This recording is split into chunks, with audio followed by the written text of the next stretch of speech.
In this video, you are going to see how to merge two or more presentation very easily. Here I have two presentation. This is our presentation and here I have also another one.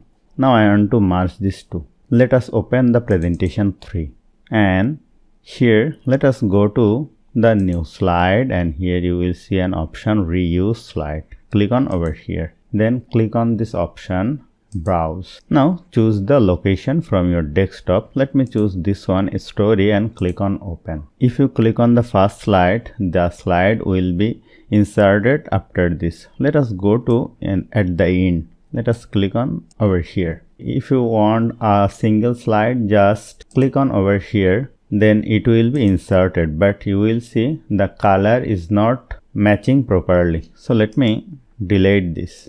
I have to activate our option keep source formatting. Now if I click on over here, then it will be inserted properly. If you want to insert all the slides, click on right button and click on insert all slides, then it will be inserted.